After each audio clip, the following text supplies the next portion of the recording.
oggi ad Agrigento per questa campagna Tesseramento 2023. Inizia il tesseramento, inizia questo percorso che deve vedere protagonista anche il territorio dell'Agrigentino, dove siamo riusciti alle scorse regionali ad ottenere un risultato importante, oltre 27.000 voti. Vogliamo ripartire proprio da questo risultato che è il punto di partenza e deve essere il punto di partenza per costruire una nuova classe dirigente, per coinvolgere i tanti amici che hanno dato fiducia al movimento fondato da Cateno De Luca e che adesso sono pronti a spendersi anche per le prossime competizioni amministrative. Anche qui nell'Agrigentino ci sono 14 comuni che andranno al voto, noi vogliamo essere presenti con i nostri consiglieri comunali, assessori e perché no anche con qualche candidatura a sindaco, proprio per cercare di portare la buona politica, la politica del fare, che è stata sempre il nostro elemento, il punto cardine che ha guidato la nostra azione amministrativa. Da poco avete chiuso il bilancio alla Regione, la vostra è stata una posizione critica? Sì, per certi aspetti critica, ma ovviamente non ci siamo soffermati solo alla parte critica, anzi abbiamo con i nostri emendamenti dato uno spunto propositivo alla finanziaria, come credo fosse giusto. Tante cose buone sono state fatte, ma ahimè l'impostazione è stata quella che è mancata, una visione assolutamente assente, un governo regionale che non è riuscito a dare un'impronta nuova ad una finanziaria che invece per certi versi ha ricalcato aspetti che non si vedevano da molti anni, come tantissime marchette che hanno riguardato i singoli deputati. Credo e sono convinto che la regione siciliana abbia bisogno di qualcosa di più, abbia bisogno di una visione amministrativa, abbia bisogno di una visione complessivamente diversa che possa veramente rilanciare questa terra di Sicilia che è stata bisfrattata per troppo tempo e che adesso merita di essere rilanciata. Tanta polemica, però alla fine l'aumento per i deputati c'è stato. Anche qui ci sarebbe da fare una riflessione importante, perché è chiaro che c'è stato un po' un gioco delle parti in cui maggioranza e opposizione si sono allo stesso tempo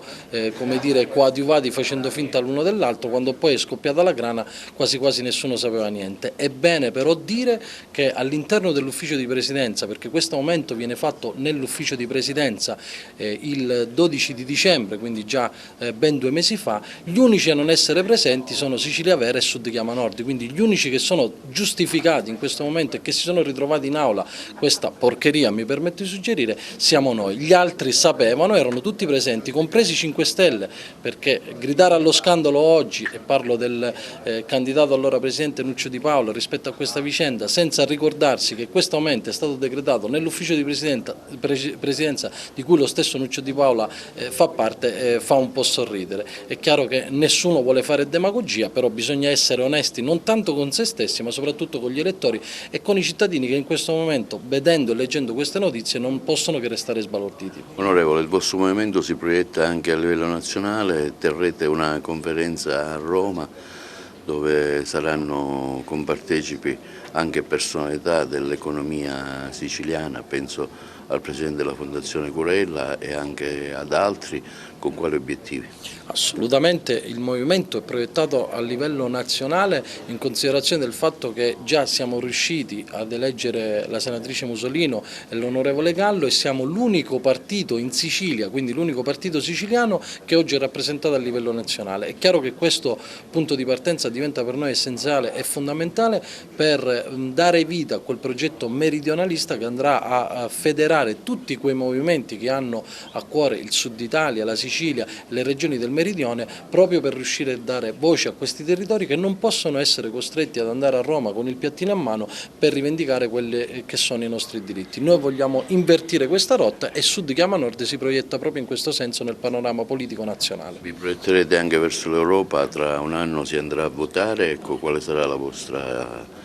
idea, la vostra soluzione, la vostra proposta? Ma ovviamente subito dopo l'impegno delle amministrative il banco di prova più importante è quello delle europee, dove puntiamo a sdoganarci definitivamente all'interno del panorama politico nazionale con quella che sarà la nostra proposta, e il ragionamento che stiamo portando a Roma al congresso che faremo il 3-4 marzo è proprio quello: mettere insieme tutti i movimenti meridionalisti per dare vita a una proposta politica, a una progettualità politica con personalità importanti che potranno dare la loro mano, il loro contributo ad un manifesto politico che possa vedere veramente rappresentato il Sud e il Meridione in maniera egregia.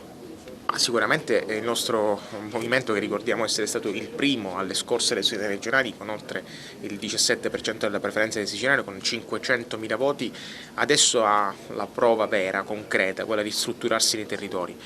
Lo facciamo partendo proprio da ogni provincia, lo stiamo facendo in diverse province della Sicilia. A me è il compito di coordinare la provincia di Agrigento, con l'obiettivo di andare a realizzare un movimento che sicuramente mette al centro proprio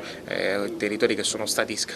dimenticati dalla politica palermocentrica, a volte catenocentrica. La Sicilia è anche fatta da questi territori che spesso e volentieri hanno problemi reali, dalle strade che non ci sono, infrastrutture quasi inesistenti, una sanità che latita. Partiamo da qui, partiamo da oggi per cercare di radicarci e parlare di problemi reali dei siciliani. Ecco, c'è un impegno in 14 comuni della nostra provincia, alle comunali interessano comuni abbastanza grossi, uno trattando ad esempio Licata. Noi stiamo cercando di gettare le radici in questo territorio perché vogliamo essere protagonisti, per dare seguito anche agli oltre 28.000 voti che ci hanno visto protagonisti in questa provincia di Agrigento. Quindi cercheremo di esserci nella maggior parte dei comuni al voto e cercheremo di determinare i nostri riferimenti, perché ovviamente Sud Chiama Nord ha già pronte liste, partecipanti, candidati a sindaco, insomma ci siamo. La finanziaria si è appena chiusa, ecco un bilancio della vostra presenza in aula. Ma è stata una notte lunga, come dice il nostro leader, una notte lunga dei coltelli al Parlamento siciliano, dove si è verificato fondamentalmente quello che spesso accade: diverse marchette, diverse soldi dati ad associazioni X riferibili a. Noi abbiamo cercato di portare il nostro contributo cercando di rappresentare i territori che ci hanno portato in quel Parlamento, quindi con emendamenti che riteniamo assolutamente utili per il territorio. Certo è che fa un po' ridere tutta questa storia legata ai litigi all'interno della maggioranza, e onestamente questo aumento dei soldi dati ai deputati, che noi non abbiamo condiviso in nessuna maniera, che fa veramente arrabbiare i siciliani onesti, che si vedono ovviamente umiliati con questa scelta scellerata del Parlamento siciliano.